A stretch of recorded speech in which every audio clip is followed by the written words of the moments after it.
Isolé, comme hors du monde, ignoré des Espagnols eux-mêmes, Arroux est situé à une cinquantaine de kilomètres à l'ouest de Saint-Jacques-de-Compostelle, sur la côte atlantique de l'ancienne province de Galice.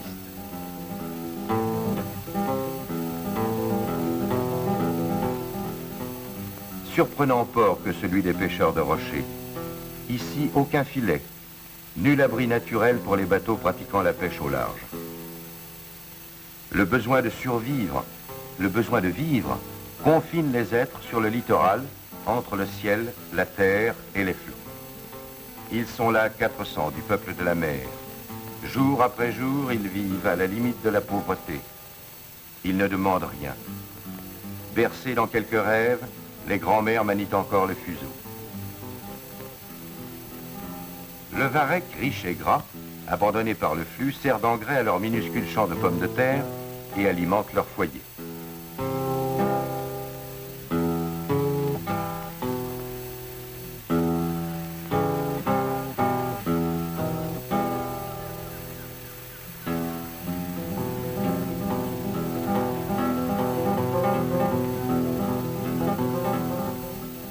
À marée basse, le flot découvre des bancs de coquillages, tout juste suffisants pour une maigre pitance.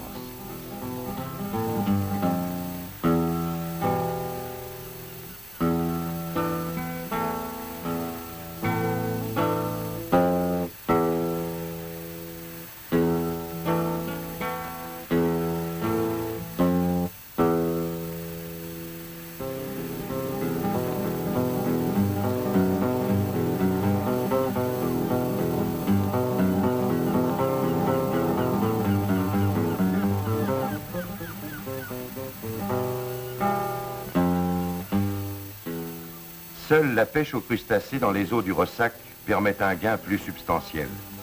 Bien modeste amélioration, toujours payée de quelques nouveaux tributs. Elle a marqué les vieux et exige chaque année sa rançon de victimes parmi les jeunes.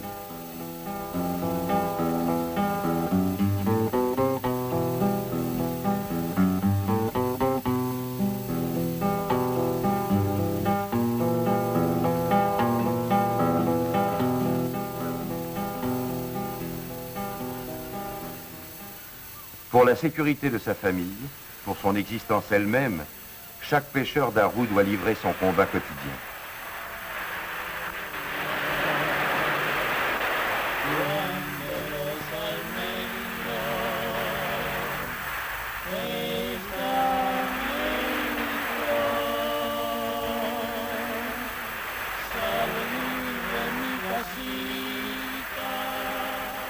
Que de courage! Quelle hardiesse pour atteindre à la rame sur un frêle esquif les lieux de pêche.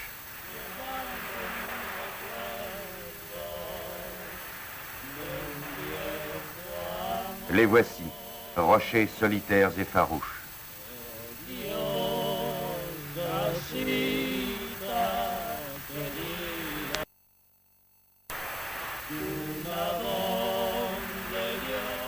La marée descend. Elle approche de son niveau le plus bas.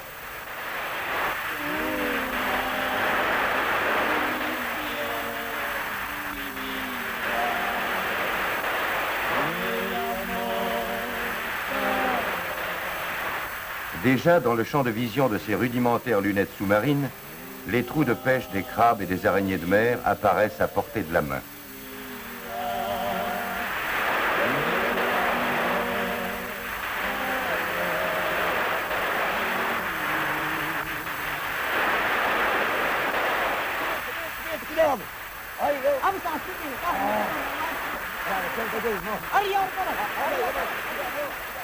Une seule possibilité d'aborder, le côté calme du rocher à l'opposé.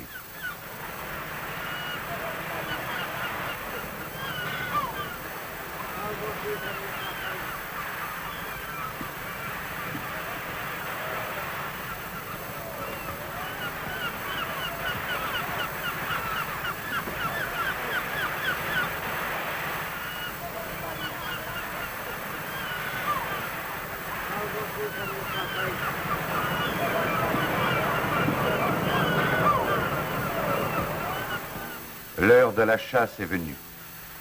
Dès lors, la vie du pêcheur de roche est à la merci d'une corde, voire d'un simple nœud.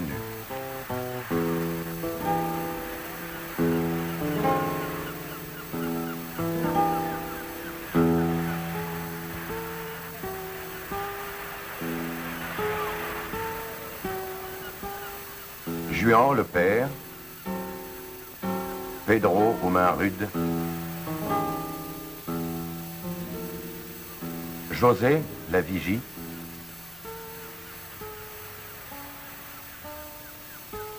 et Manolo, le pêcheur.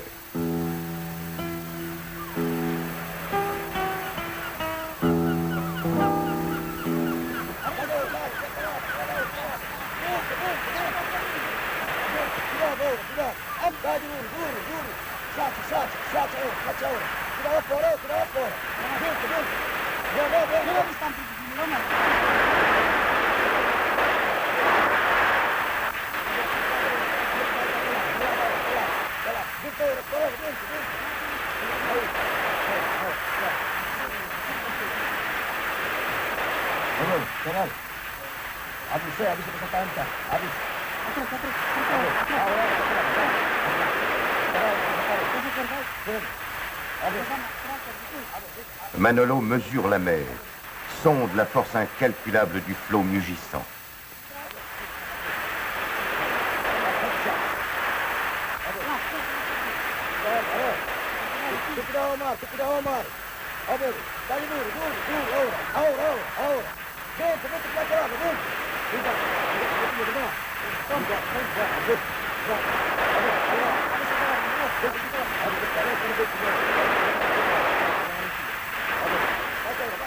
Et voici son premier butin. Au-dessous du niveau de l'eau, abrité dans son repère, règne l'araignée de mer géante.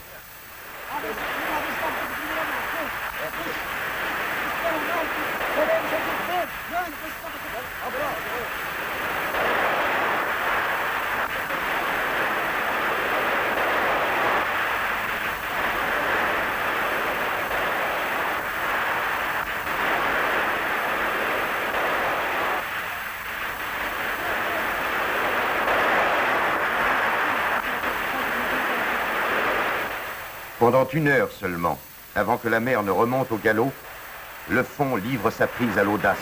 Dans l'instant éclair où la lame se retire, cédant la place à une nouvelle vague qui déjà déferle dans un roulement de tonnerre coiffé d'une crinière d'écume. Course folle, à la vie ou à la mort.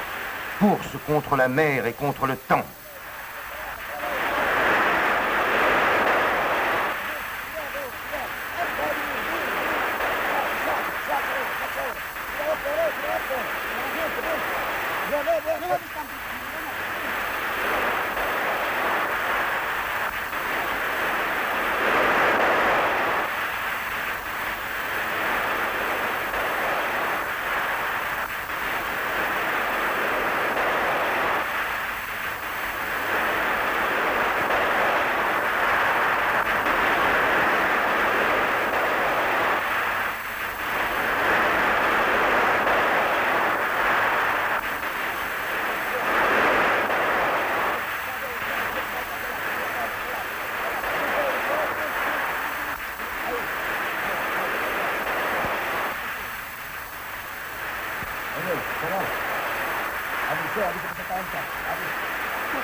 Mais le moment viendra où Manolo, contraint de céder la place au flot, se laissera hisser par ses amis, les membres brisés par l'effort, évanouis.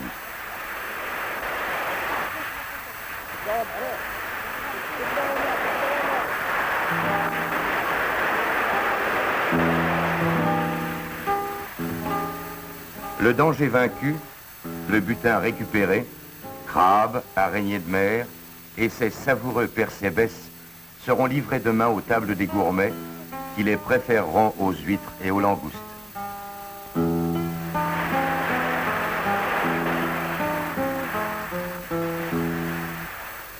Saluons les pêcheurs de roche, modestes, anonymes, courageux. Leur vie est dure, mais elle leur appartient. Ils en sont maîtres. Et ils chantent.